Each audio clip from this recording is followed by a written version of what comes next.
ప్రతి ఒక్కరికి కూడా నా హృదయపూర్వకమైన వందనాలు. ఉదయకాలంలో అద్భుతమైన దేవుని వాక్యాన్ని మనం ధ్యానం చేసుకుందాం. పరిశుద్ధాత్మ మన మీదికి దిగి వచ్చినప్పుడు జరిగే 7 కార్యాలు. 1, పరలోక దర్శనాలు చూస్తాం. 2ది, జయ జీవితం కలుగుతుంది. 3ది, కొత్త మనస్సు, కొత్త జీవితం కలుగుతుంది. 4ది, స్వార్థ ప్రకటన చేస్తాం.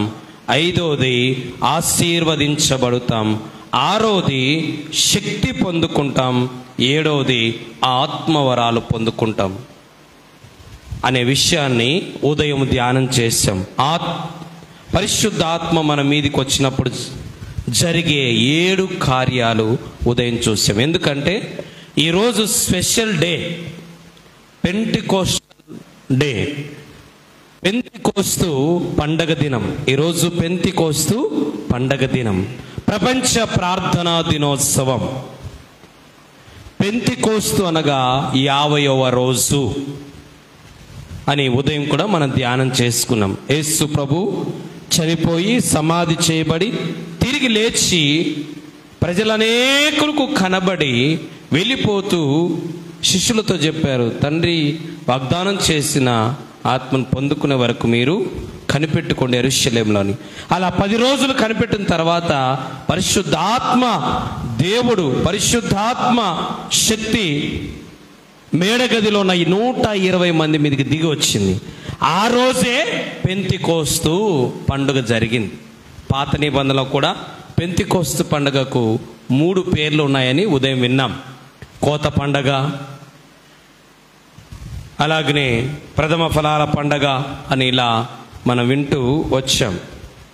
3 పేర్లతో పిలువబడుతుందని ఉదయం మనం విన్నాం. ఈ సమయంలో ఈరోజు ఈ సాయంకాల సమయంలో ఒక అద్భుతమైన, ఈరోజు పెంతెకోస్తు పండగ కనుక, పరిశుద్ధాత్మ పండగ కనుక, ఈ పరిశుద్ధాత్మ దినమున పరిశుద్ధాత్మ గురించే మనం ఎక్కువగా ధ్యానం చేసుకుంటాం. ప్రథమ ఫలాల పండగ, వారాల పండగ, కోత పండగ అని దీనికి పిలువబడుతుంది. ఓకే, మంచిది.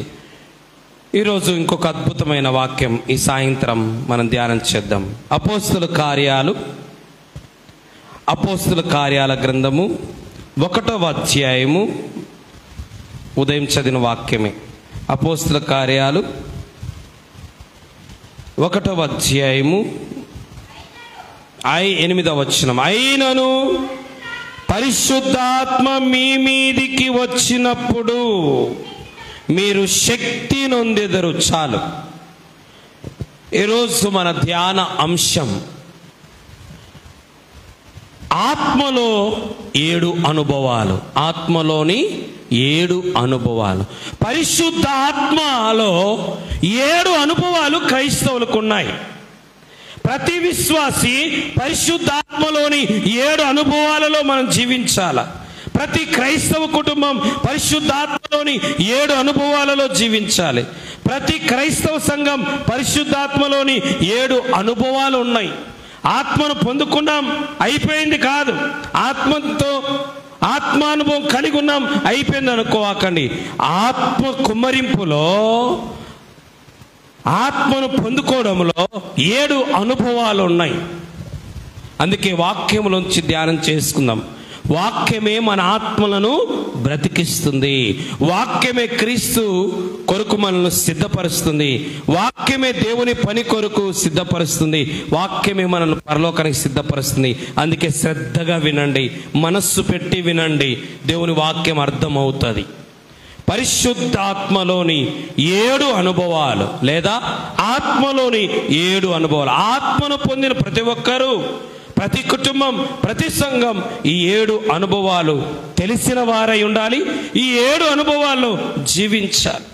విశ్వాస జీవితం గొప్పదే, ప్రార్థన జీవితం గొప్పదే, భక్తి జీవితం గొప్పదే, దేవుని సన్నిధికి వచ్చే జీవితం గొప్పదే, పరిచర్య జీవితం గొప్పదే.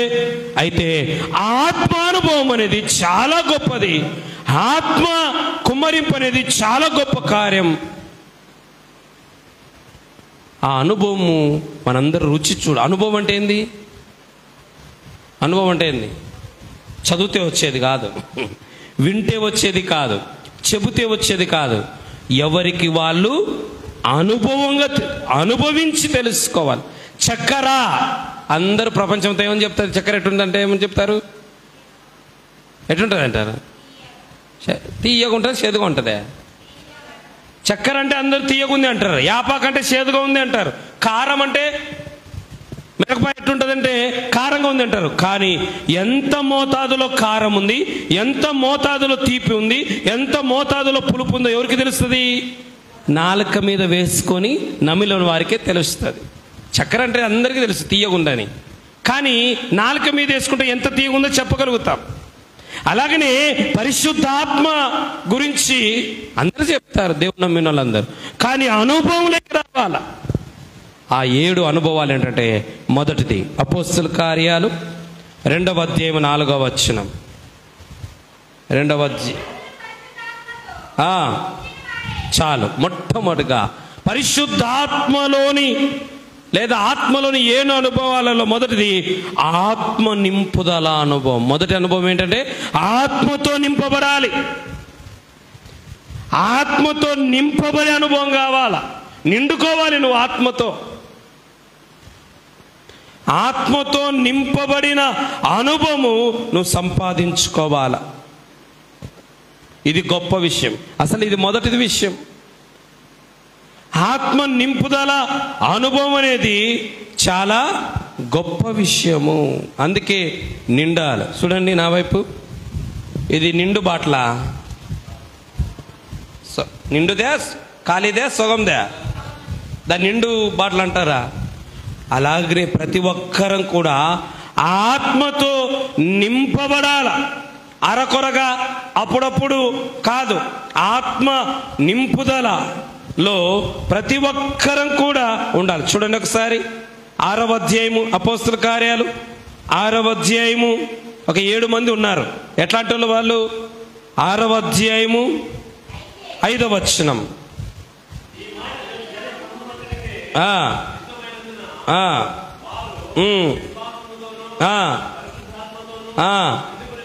పరిశుద్ధాత్మతో నిండుకున్నాడంట. ఖాళీగా రొంత కాదు, పరిశుద్ధాత్మతో నిండుకొనినా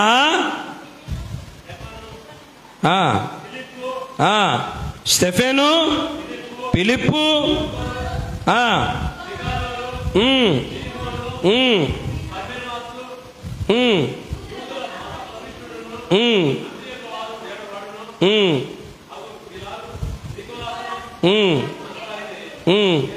ఎంతమంది? 7 మంది. ఈ 7 మంది ఎవరు? ఆత్మతో తాకబడిన వాళ్ళు కాదు, ఆత్మ గురించి తెలిసిన వాళ్ళు కాదు, ఆత్మతో నిండుకొని ఉన్నవారు, ఆత్మతో నింపబడిన వారు. ఈ అనుభవంలోకి ప్రతి ఒక్కరూ రావాలా. 7వ అధ్యాయం 55వ వచనం. 7వ అధ్యాయం 55వ వచనం.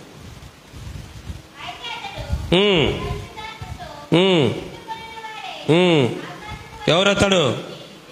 స్టెఫెన్. ఇక్కడ చూడండి, 120 మంది ఆత్మతో నిండుకొని ఉన్నారు. ఇక్కడ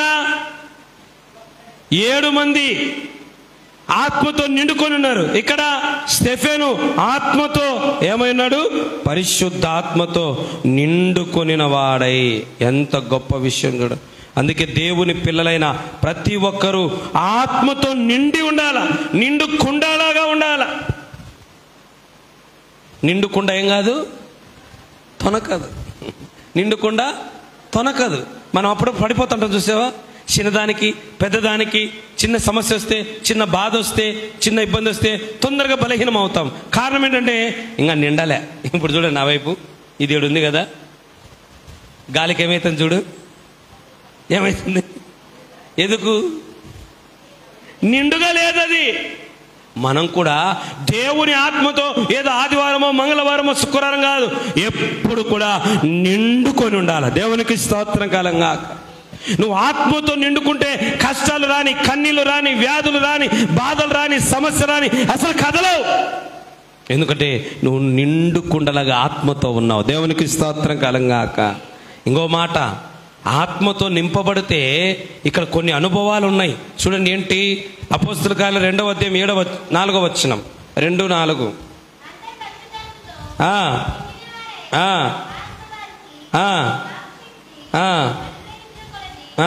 తర్వాత చూడండి, ఏమో ఆత్మ వారికి ఏమిచ్చింది? శక్తినిచ్చింది. ఎవరైతే ఆత్మతో నింపబడతారో వారు శక్తి కలిగి ఉంటారు. ఏం శక్తి? వాక్శక్తి. వాక్శక్తి కలిగి ఉంటారు. రెండోది ఏం శక్తి? సాక్ష్యం ఇచ్చే శక్తి. 1వ అధ్యాయము అపోస్తలుల కార్యాలు 1వ అధ్యాయము 8వ వచనం.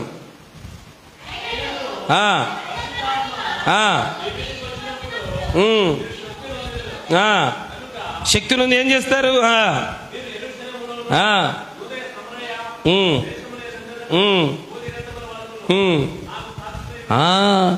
మొదటి అనుభవం ఏంటంటే ఆత్మతో నింపబడాల.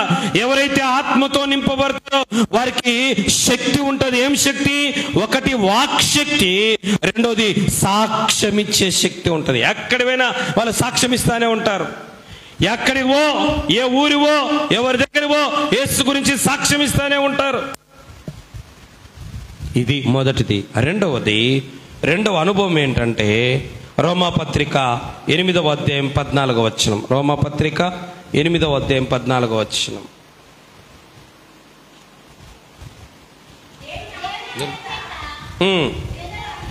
దేవుని ఆత్మ చేత ఎందరూ. రెండవది, ఒకటి ఆత్మతో నింపబడాలా, ఫస్ట్ అది. రెండవది, నింపబడితే సరిపోదు, ఆత్మతో నడిపించబడే అనుభవం కావాలా. నా వైపు చూడండి. సైకిల్ ఏం నడిపిస్తుంది? మనిషి తొక్కితేనే సైకిల్ ముందుకు పోతుంది. స్కూటర్ ఏం నడిపిస్తుంది? పెట్రోల్ నడిపిస్తుంది. అంటే ఒక వాహనము నడవడానికి దానికి ఒక ఇంధనం ఉండాల. మరి ఈరోజు నిన్ను నడిపించేది కూడా ఆత్మతో నడిపించబడాల. మనుషులతో నడిపించబడే వాళ్ళు ఉంటారు, దయ్యాలతో నడిపించబడే వాళ్ళు ఉంటారు, డబ్బుతో నడిపించబడే వాళ్ళు ఉంటారు. కానీ దేవుని పిల్లలంట ఆత్మ ద్వారా నడిపించబడాలి. దేవునికి స్తోత్రకాలం గాక. గలతీ పత్రిక 5:18, లూకాసు వార్త 4:1 కూడా మనం చూస్తే యేసు ప్రభును ఆత్మ నడిపించిందంట అరణ్యములోకి. మీరు ఆత్మతో నడిపించబడిన ఎడల, గలతీ 5:18 చదివాం. ఇప్పుడు లూకా 4:1.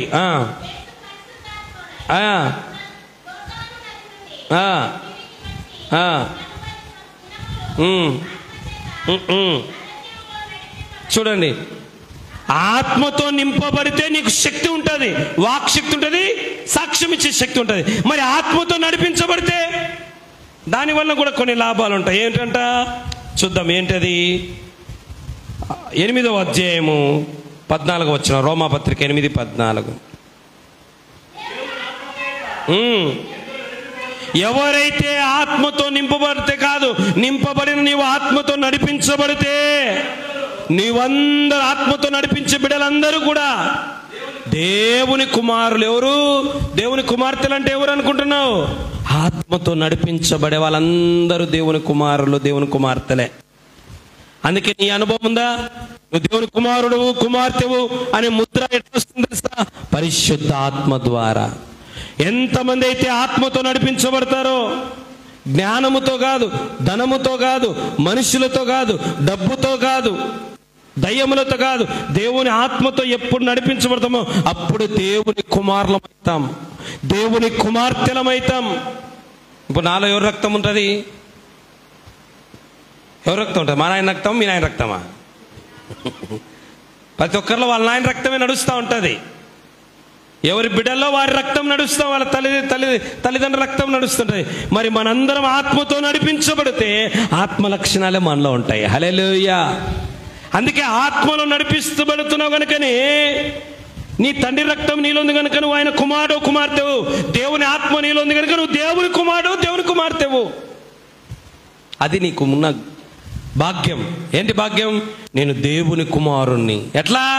నువ్వు దేవుని కుమార్తెను. ఎట్లా? దేవుని ఆత్మ నన్ను నడిపిస్తూ ఉంది. దేవుని ఆత్మ ఎట్లా నడిపిస్తే పోవాలా? దేవుని ఆత్మ ఎట్లా నడిపిస్తే? హెచ్కేల్ గ్రంథం 1వ అధ్యాయంలో చూడండి ఎంత అద్భుతంగా ఉంటుందో. హెచ్కేల్ గ్రంథం 1వ అధ్యాయం. మనకు నచ్చినా నచ్చకపోయినా, ఇష్టం ఉన్నా లేకపోయినా, దేవుని ఆత్మ ఎట్లా నడిపిస్తే అట్లా మనం వెళ్ళాల. 9వ వచనం.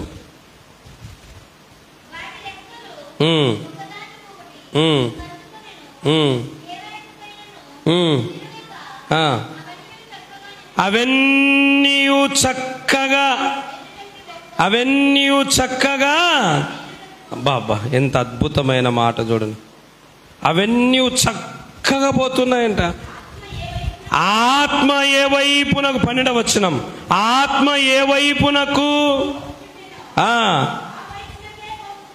నా వైపు చూడండి. ఆత్మ ఏ వైపు పోతే ఆ వైపు పోవాలి. మనకు ఆ వైపు అంటే ఇష్టంలే, కానీ ఆత్మ ఏ వైపు పోతే. మీకు విషయం తెలుసా? ఒకసారి అపోస్తుల కార్యాలు మనం చూస్తే ఆయన ఆసియాకు వాక్యం చెప్పాలని పోతుంటే ఆత్మ ఏం చేసింది? అడ్డపడింది. వద్దు, ఇటు నువ్వు పోకూడదు. లేదు, నాకు పోవాలని అనిపిస్తుంది, నేను అటే పోతానయ్యా అంటే, అప్పుడు ఆత్మ అంటుంది, లేదు నువ్వు ఇటు పోకూడదు, నువ్వు ఇంకొక మార్గంలో మరొక చోటుకి వెళ్ళు అని దేవుని ఆత్మ అడ్డగించి పంపింది. అట్లాగనే ఇంకొకసారి చూస్తే గన అపోస్తల కార్యాలు 8లో ఫిలిప్పుని అంటది, ఫిలిప్పు నువ్వు ఇటు పో, ఇదొక ఆయన పోతున్నాడు, నపుంసకుడు పోతున్నాడు కదా అరణ్యంలో, నువ్వు అటు పో. అటే పోయినాడు. మనం కూడా అంతే. పరిశుద్ధ ఆత్మ దేవుడు మనల్ని ఏ వైపు నడిపిస్తే ఆ వైపుకి మనం వెళ్తే మనకు క్షేమం ఉంటుంది. హల్లెలూయా. పరిశుద్ధాత్ముడు ఏ దిక్కునకు చూపిస్తే ఆ దిక్కునకు పోవాలా, ఏ మార్గం చూపిస్తే ఆ మార్గమునకు మనం పోతే అది మనకు క్షేమం కలిగిస్తుంది. ఎప్పుడైతే మనం ఆత్మతో నడిపించబడతామో ఆయన కుమారులమైతాం.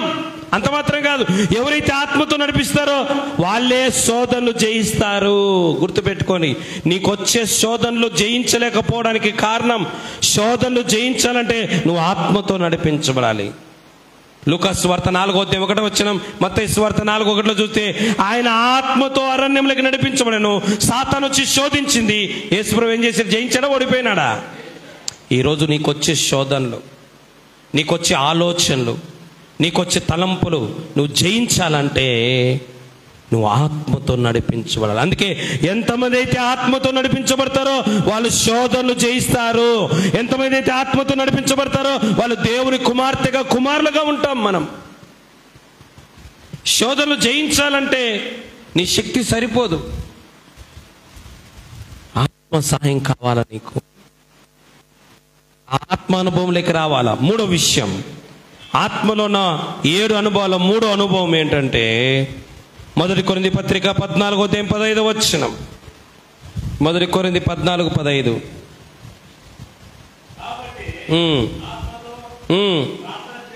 చాలు. 3వ అనుభవం ఏంటంటే ఆత్మతో ప్రార్థన చేసే అనుభవం.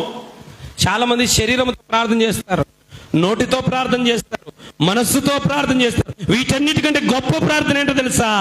ఆత్మతో ప్రార్థన చేసే అనుభవం కావాలి. శరీరంతో అనుకో, ఒక్క అర్ధగంట ఉండేసరికి మనకు విసుగు వచ్చేస్తుంది, అలసట వచ్చేస్తుంది, నిద్ర వచ్చేస్తుంది, చాలాసేపు అయింది అనిపిస్తుంది.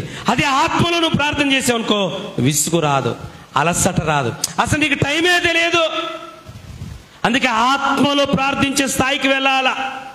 1 నింపబడే అనుభవం ఉండాలా, 2వది నడిపించబడే అనుభవం ఉండాలా, 3వది ఆత్మలో ప్రార్థన చేసే అనుభవం ఉండాలా. ఏంటి ఆత్మలో ప్రార్థన చేయడం అంటే? 14:14 చదవండి. 14:14 పై వచనమే. నేను భాషలతో ప్రార్థన చేసిన ఎడలా. చూసారా, ఆత్మతో ప్రార్థన చేయడం అంటే దేంతో ప్రార్థన చేయడం? భాషలతో ప్రార్థన చేయడం. అందుకే పౌలు అన్నాడు, నేను భాషలతో ప్రార్థిస్తే నా ఆత్మ ప్రార్థన చేస్తుంది అంట. విసుగు రాదు. చెప్ప సఖ్యము కాని మూలుగులతో ప్రార్థన, విజ్ఞాపనలు, యాచనలు, కృతజ్ఞతాస్తుతులు. మనకు విసుగు రాదు, అలసట రాదు, బోరు కొట్టదు ప్రార్థనలో. అసహనం రాదు. ఇంకా ఇంకా ఆత్మ నీలో ఉండి ప్రార్థన చేయిస్తూనే ఉంటుంది. వాళ్ళ కోసం చేయి, వీళ్ళ కోసం చేయి, దానికోసం చేయి, దీనికోసం చేయి. ఆ ప్రార్థన ఆత్మ నీలో చేపిస్తూనే ఉంటుంది. అందుకే రోమపత్రికలో ఆత్మ మన బలహీనతలు ఎరిగి మనకు ప్రార్థనలో సాయం చేస్తుందంట. మన ద్వారా ప్రార్థన చేపిస్తుంది.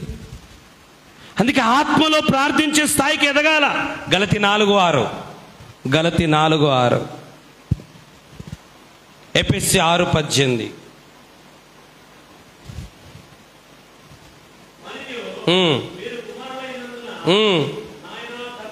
నాయనా తండ్రి అని మొరపెట్టు. చూసారా, నాయనా, అబ్బా, తండ్రి, నాయనా అని మొరపెట్టే ఆత్మను దేవుడు మనకి ఇచ్చాడంట. అలాంటి ప్రార్థనలు నీకు విసిగే రాదు. టైం చూసుకునే పరిస్థితి ఉండదు. ఎంతసేపు చేసేవో అర్థం కాదు మనకు. అంత లోతైన ప్రార్థన, బలమైన ప్రార్థన, శక్తివంతమైన ప్రార్థన, భాషల ప్రార్థన, ఆత్మ ప్రార్థన. అది ఎఫెసీ 6:18.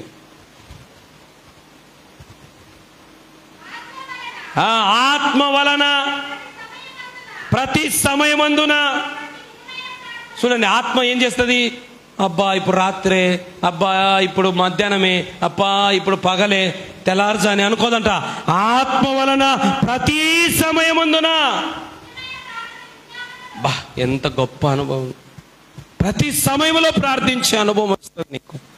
ఆత్మతో నింపబడండి, ఆత్మతో నడిపించబడండి, ఆత్మలో ప్రార్థన చేసే అనుభవం. 3వ అనుభవం ఎంత అద్భుతం చూడండి.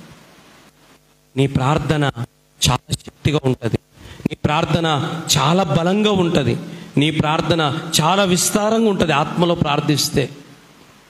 అందుకే ప్రభు, నేను కూడా ఆత్మలో ప్రార్థించే అనుభవం నాకు దయచేయను ఆయన దేవుని అడగాలి. 4వ అనుభవం 2 కొరింథీ పత్రిక 3వ అధ్యాయం 18వ వచనం.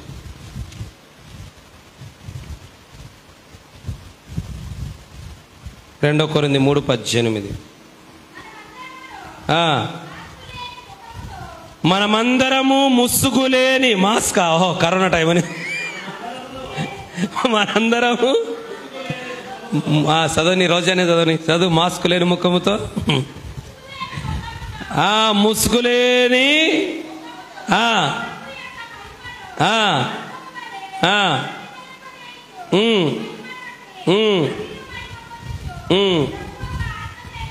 ప్రభు యొక్క ఆత్మ చేత. 4వ అనుభవం ఏంటో తెలుసా? ఆత్మ ద్వారా మార్చబడే అనుభవం. ఏ అనుభవం? మార్చబడే అనుభవం. ఎవరిలాగా? ప్రభువులాగా మార్చబడాలి మనం. మన జీవితం, మన మాట, మన ప్రవర్తన, మన బ్రతుకు, మన మనస్సు క్రీస్తులాగా మార్చబడేది. దేని ద్వారా తెలుసా? పాట అని చెప్పలే, ప్రార్థన అని చెప్పలే, ఆరాధన అని చెప్పలే. దేని ద్వారా? ఆత్మ ద్వారా క్రీస్తులాగా మనం మారుతాం. పరిశుద్ధాత్మ మనలో పనిచేస్తే మనం క్రీస్తు లాంటి వారిగా మారుతాం. క్రీస్తు లాంటి మనస్సు, క్రీస్తు లాంటి హృదయము, క్రీస్తు లాంటి జీవితం మనకు వస్తుంది. అసలు దేవుడు ఎందుకు రక్షించాడు తెలుసా మనల్ని? చెప్పండి, ఎందుకు రక్షించాడు? రోమపత్రిక 8వ అధ్యాయం 29వ వచనం. 8:29.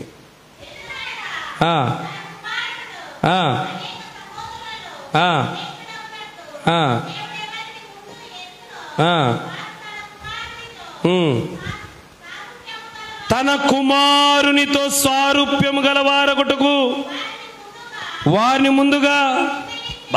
తన కుమారుని స్వారూప్యములేకి మార్చబడడానికే దేవుడు మనల్ని ఎన్నుకున్నాడు, మనల్ని ఏర్పరచుకున్నాడు. ఎంత గొప్ప విషయం అది! అది ఎలా జరుగుతుంది? ఆదాము పాపం చేయడం ద్వారా దైవ స్వరూపం మనలో పోయింది. ఆదాము పాపం చేయడం ద్వారా దైవ స్వరూపం మనలో పోయింది. దేవుని స్వరూపం మనలో పోయింది ఆదాము పాపం చేయడం ద్వారా. అయితే క్రీస్తు రక్షించడం ద్వారా తండ్రి ఏమాశించాడంటే, నా పిల్లలందరూ నా ప్రియకుమారుడైన యేసుక్రీస్తు స్వరూపంలోకి మారాలా, యేసు లాంటి వారంగా మారాలా, యేసు లాంటి వారిగా మారాలని ఆశపడేది. అది ఎలా మారుతుందో తెలుసా? ఆత్మ మనలో కార్యం చేసే కొద్దీ మనం ఆత్మల క్రీస్తు స్వరూపంలోకి మార్చబడతాం. దేవునికి స్తోత్రం కలంగాక. పరిశుద్ధ ఆత్మ ద్వారానే మనం క్రీస్తు స్వరూపం మనలోకి వస్తుంది. పరిశుద్ధ ఆత్మ ద్వారానే క్రీస్తు వంటి జీవితం మనలోకి వస్తుంది. నీ చేతిలో కాదు,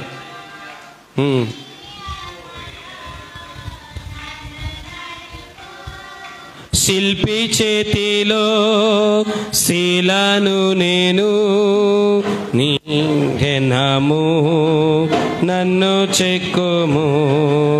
శిల్పి చేతిలో శీలను నేను, అనుక్షణము నన్ను చెక్కుము. అయ్యా, శిల్పి చేతిలో శిలలాగున్న పరిశుద్ధాత్మదేవ నన్ను మార్చు, నీ పోలికలకి నన్ను మార్చు. పౌలు ఏడుస్తాడు తెలుసా? ఎందుకు తెలుసా? గలతీ సంఘం ఒకప్పుడు యేసు ప్రభులాగా మాట్లాడేది, యేసు ప్రభులాగా చూసేది, యేసు ప్రభులాగా జీవించేది, యేసు ప్రభు అంటే మనస్సు కలిగి ఉండేది, యేసు ప్రభు అంటే ఆత్మ కలిగి ఉండేది, యేసు ప్రభు అంటే జీవితం కలిగి ఉండేది.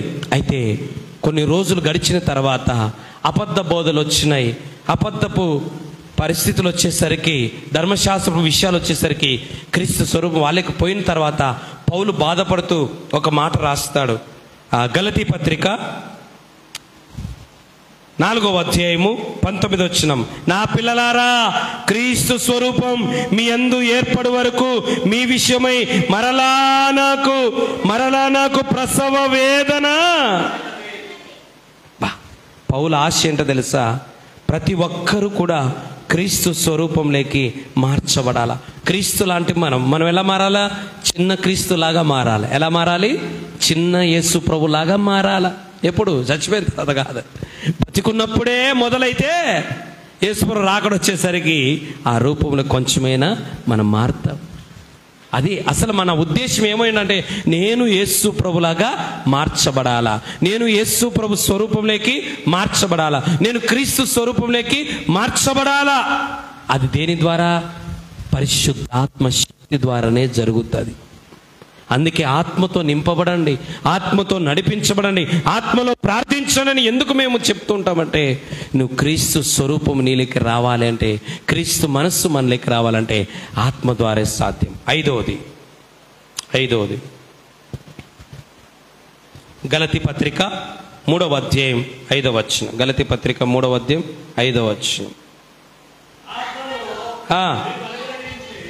ఆత్మను మీకు అనుగ్రహించి మీరు అద్భుతములు. ఆరోదిగా ఆత్మ ద్వారా అద్భుతాలు జరిగే అనుభవం. ఆత్మ ద్వారా అద్భుతాలు జరిగే అనుభవం ఎంత గొప్ప విషయం చూడండి. ఎవరి ద్వారా అద్భుతాలు? ఎవరి ద్వారా జరిగేది? ఆత్మ ద్వారే. ఎవరికి జరుగుతాయి? ఎవరైతే ఆత్మ నింపుదల కలిగి, నడిపింపు కలిగి, ఆత్మలో ప్రార్థన చేస్తుంటారో వాళ్ళ ద్వారా ఏం జరుగుతాయంట? ఆత్మ ద్వారా అద్భుతాలు జరిగే అనుభవం వస్తుంది. చూడండి, 1 కొరింథీ 12:10.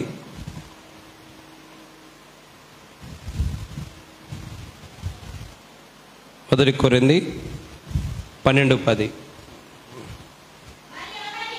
మరి ఒకనికి అద్భుత కార్యములు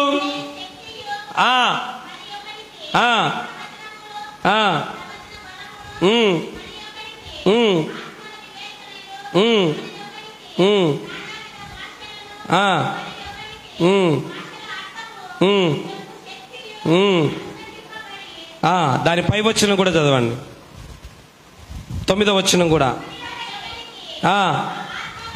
ఆత్మ వలనే, ఆత్మ ద్వారానే, ఆత్మ వలనే.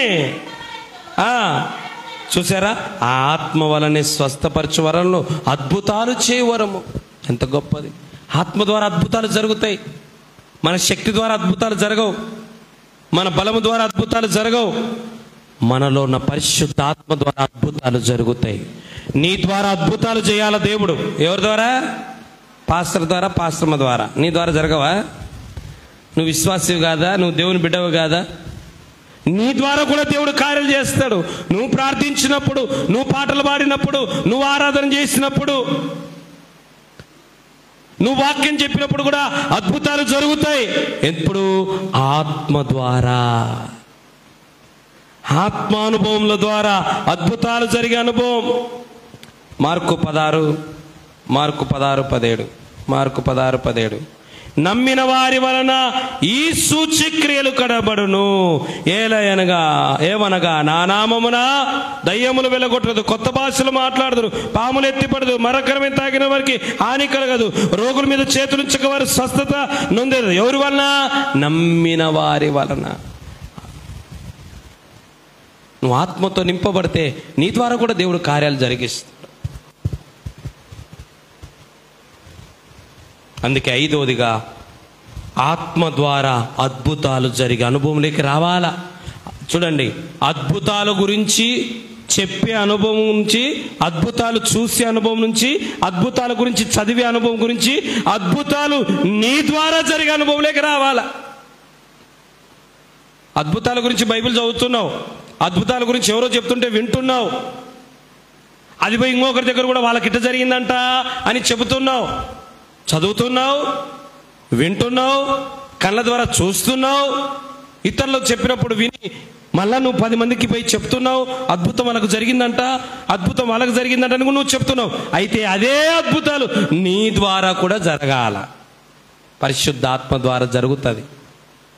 నువ్వు ఏ అద్భుతాలు చూస్తున్నావో, చదువుతున్నావో, వింటున్నావో, అదే అద్భుతాలు నీ ద్వారా కూడా పరిశుద్ధాత్మ దేవుడు జరిగిస్తాడు. ఆ అనుభవానికి రావాలి, ఆ స్థాయికి మనం. ఆరోది ఎఫెసీ పత్రిక 2:22. ఎఫెసీ పత్రిక 2:22.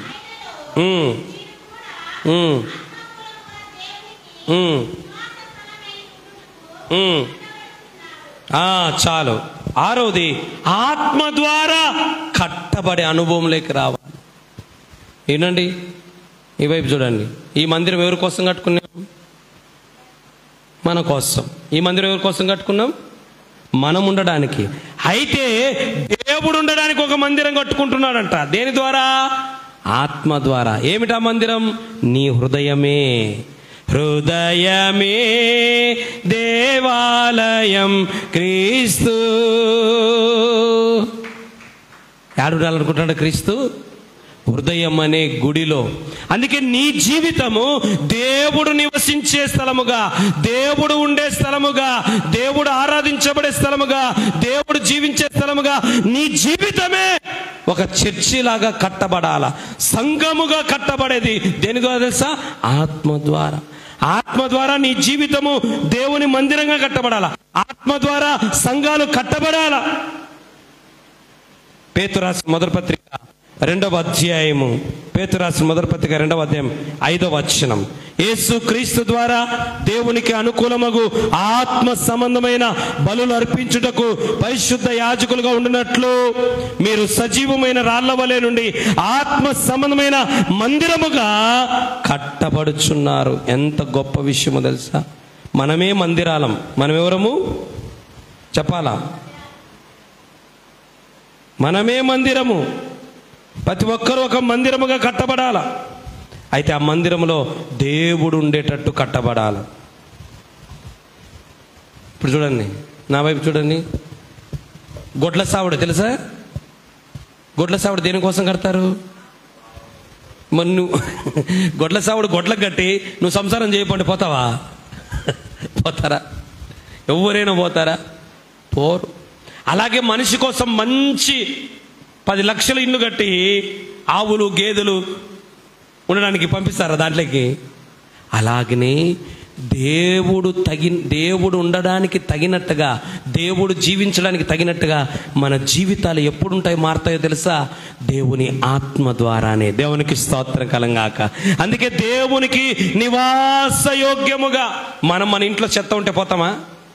పేడ, చెత్త, చెదారము ఇంటి నిండా ఉంటే అడుగు పెట్టడానికి ఇండ్లా ఇది దిబ్బ అంటామా లేదా? మరి మనం ఉండడానికి ఇష్టపడం. మరి దేవుడు మనలో ఉండడానికి ఇష్టపడాలంటే, దేవుడు మనలో ఉండడానికి, జీవించడానికి ఇష్టపడాలంటే దేవునికి తగినట్టుగా మనల్ని మనం కట్టుకోలేం. కనుక ఆత్మ సహాయంతో, ప్రభువా నీవు నివసించడానికి, నీవు నాలో ఉండడానికి, నువ్వు నాలో జీవించడానికి, నువ్వు నాలో కాపురం ఉండడానికి అనుకూలంగా నా జీవితం కట్టబడినట్టుగా నీ ఆత్మ సహాయం చేయని దేవుని అడగాల. హల్లెలూయా! ఎంత గొప్ప విషయమో చూడండి. అందుకే నాడు సజీవమైన రాళ్ల వలె ఆత్మ సంబంధమైన మందిరం మన మందిరం. ఇదే మందిరం ఆత్మ సంబంధమైందే, భౌతికమైందే? ఇది భౌతికమైందంటే కనబడేది, ఆత్మ సంబంధమైందంటే కనబడనిది. ఇది భౌతికమైన మందిరం. కానీ మనము మన ద్వారా దేవుని ఆత్మ ద్వారా కట్టేదేంటి? ఆత్మ సంబంధం. ఆత్మ కనబడుతుందే. మరి మనలో కనబడిన ఆత్మ మనలో జీవించాలంటే మనం ఆత్మ సంబంధమైన మందిరాలుగా కట్టబడాలి, ఆత్మ సంబంధంగా మారాలి. మనం శరీర సంబంధమైన జీవితంలో నుండి, ప్రకృతి సంబంధమైన జీవితంలో నుండి మనం మార్చబడి ఆత్మ సంబంధముగా, పరిశుద్ధ ఆత్మ నివసించడానికి అనుకూలమైన జీవితాలుగా మనం కట్టబడాలి. ప్రభువా నీవు నాలో జీవించడానికి, నువ్వు నాలో రావడానికి, నువ్వు నాలో ఉండడానికి అనుకూలంగా నన్ను కట్టు ప్రభువా. పరిశుద్ధాత్మదేవ నాకు సాయం చేయని ఆయన సాయాన్ని వేడుకోవాలి మనం. చివరిగా ఫిలిప్పీ పత్రిక 3వ అధ్యాయం 3వ వచనం, ఆత్మలో ఉండే 7వ అనుభవం ఏంటంటే,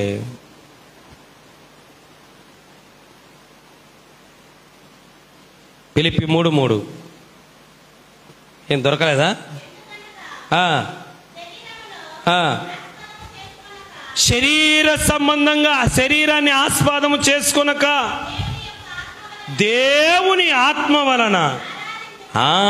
చివరిదిగా 7వది ఏంటంటే, ఆత్మలో ఉన్న 7వ అనుభవము సపట్లతో, కాంగోతో, ప్యాడుతో, అలాగనే ఇంకా మైకులతో, తర్వాత కీబోర్డుతో, గిటార్తో, వీటితో ఆరాధించడం కాదు. నిజంగా ఇవన్నీ మనకు అవసరం. అయితే వీటితో ఆరాధించే అనుభవంలో నుంచి వేటితో ఆరాధించే అనుభవంలోకి వాళ్ళై ఆత్మతో ఆరాధించే అనుభవం. మన ఆత్మ దేవుని ఆత్మను ఆరాధించే, పరిశుద్ధాత్మ సహాయంతో ఆరాధించే అనుభవంలోకి వెళ్ళాల. అందుకే దేవుడు ఎలాంటి వాళ్ళని కోరుకున్నాడు తెలుసా? యోహాను సువార్త 4వ అధ్యాయము 23వ వచనం, అయితే యథార్థముగా ఆరాధించువారు ఆత్మతో సత్యముతో తండ్రిని ఆరాధించు కాలము వచ్చుచున్నది, అది ఇప్పుడే వచ్చి ఉన్నది. తనను ఆరాధించేవారు అట్టి వాళ్ళు కావాలని తండ్రి కోరుచున్నాడు. దేవుడు ఆత్మ గనుక ఆయనను ఆరాధించువారు ఆత్మతో సత్యముతో, ఆయన ఆరాధించే వాళ్ళు ఆత్మతో సత్యముతో ఆరాధించాలంట. ఎంత గొప్ప విషయం చూడండి. మనం ఎట్లా ఆరాధించుతున్నాం? మనము పాటలతో, ఇంకా వాయిద్యాలతో, ఇంకా చప్పట్లతో ఇంకా ఆరాధిస్తున్నాం. అది గొప్పదే, అది మంచిదే, అది కూడా దేవుని విధానమే. అయితే అంతకంటే గొప్ప ఆరాధన ఏంటి తెలుసా? పరిశుద్ధాత్మ సహాయముతో నీ ఆత్మ దేవుని ఆత్మలో లీలమై పశ్చాత్తాపంతో, కన్నీళ్లతో, ఆత్మ పరవశ్యములో ఆరాధించడమే నిజమైన ఆరాధన. అట్లాంటి ఆరాధనలో అభిషేకం దిగి వస్తుంది. అలాంటి ఆరాధనలో అద్భుతాలు జరుగుతాయి. అలాంటి ఆరాధనలో గుండెలు పగిలిపోతాయి. అలాంటి ఆరాధనలో జీవితాలు మారిపోతాయి. అలాంటి ఆరాధనలో దయ్యాలు పారిపోతాయి. అలాంటి ఆరాధనలో రోగాలు నయమైపోతాయి. అట్లా ఆరాధించాలి. అది నిజమైన ఆరాధన. అందుకే యేసు ప్రభువు ఏమంటారు తెలుసా? మార్కు సువార్త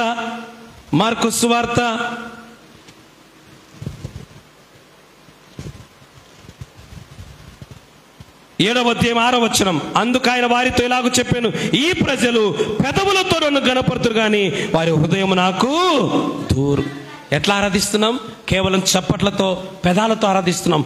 ఆత్మతో ఆరాధిస్తే బలమైన కార్యాలు అక్కడ జరుగుతుంది. ఆరాధన ఎక్కడ ఉంటుందో అక్కడ దేవుడు ఉంటాడు. ఆరాధన ఎక్కడ ఉంటో అక్కడ అద్భుతాలు ఉంటాయి. ఆరాధన ఎక్కడ ఉంటో అక్కడ జీవితాలు మారుతాయి. ఆరాధన ఎక్కడ ఉంటుందో అక్కడ ఆశీర్వాదం దిగి వస్తుంది. ఆరాధన ఎక్కడ ఉంటుందో అక్కడ ఆత్మ కార్యాలు ఉంటాయి. ఏ ఆరాధన? ఆత్మతో ఆరాధించాలి. ఆత్మలో పరవశమే. ఎవడేమనుకుంటే మనకేమే, ఎవరు చూస్తే మనకేమి, ఎవరేమనుకుంటే మనమేం, ఆత్మలో పరవశమై దేవుని ఆరాధించాలి, ఆత్మలో లీనమై దేవుని ఆరాధించాలి. మన దేవుని ఆత్మతో అనుసంధానమై ఆరాధించితే అసలు పరలోకమే భూమి మీద ఉంది అనిపిస్తుంది మనకు. అలాంటి ఆరాధనకి వెళ్ళాలి మనం, అలాంటి ఆరాధనలో ఎదగాలి మనం. ఆత్మతో ఆరాధించే అనుభవం అది. కనుక ఆత్మలో ఉన్న 7 అనుభవాల్లో మొదటిది ఆత్మ నింపుదల అనుభవం, రెండవది చూసి చదవండి, ఆత్మతో నడిపించే అనుభవం. ఒకటి ఆత్మతో నింపబడే అనుభవం, రెండోది ఆత్మ ద్వారా నడిపించబడే అనుభవం, మూడోది ఆత్మలో ప్రార్థించే అనుభవం, నాలుగోది ఆత్మతో మార్చబడే అనుభవం, ఐదోది ఆత్మతో అద్భుతాలు జరిగే అనుభవం, ఆరోది ఆత్మ ద్వారా కట్టబడే అనుభవం, చివరిది ఆత్మ ద్వారా ఆరాధించం. ఇదే పెంతెకోస్తు అనుభవం, ఇదే పెంతెకోస్తు పండగ దినపు ప్రత్యేకత. కనుక మనందరం అలాంటి ఆత్మ అనుభవం కలిగి ఉండాలి. కళ్ళు మూసుకుందాం అందరం కూడా.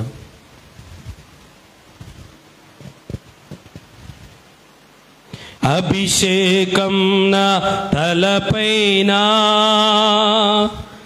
ఆత్మ అయిన యేసు నాలోనా. అభిషేకం నా తలపైన, ఆత్మ అయిన యేసు నాలోనా. ఆరాధన నీకే నా యేసు రాజా, ఆరాధన నీకే నా యేసు రాజా, ఆరాధన నీకే నా యేసు రాజా, ఆరాధన నీకే నా యేసు రాజా.